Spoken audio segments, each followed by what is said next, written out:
अहमदनगर जिल्ह्यातील ताजा घडामोडी बघण्यासाठी रोखोक या वृत्तवाहिनीला आजच लाईक करा, सबस्क्राईब करा आणि शेअर करा।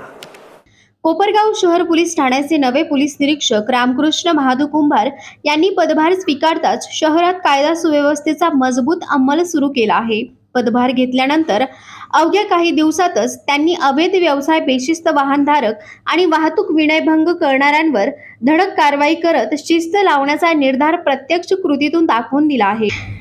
गुरुवारी 13 जून रोजी भारतरत्न डॉक्टर बाबासाहेब आंबेडकर चौकात अचानक राबवलेल्या नाकाबंदी मोहिमेमध्ये त्यांनी स्वतः मैदानात उतरून विना परवाना, विना number plate, fancy number plate, triple seat, कर्कश हॉर्न आणि क्षमतेपेक्षा अधिक प्रवासी वाहून नेणे यासारख्या गुन्ह्यांवर 51 प्रकरणातून तब्बल 25,500 दंड वसूल करण्यात आला आहे। सदरच्या या नाकाबंदी कारवाईत सहाय्यक पोलीस निरीक्षक Kishor Pawar, Sanjay Pawar, police sub inspector Rothe व इतर सर्व कर्मचाऱ्यांनी या मोहिमेत सहभाग घेतला होता।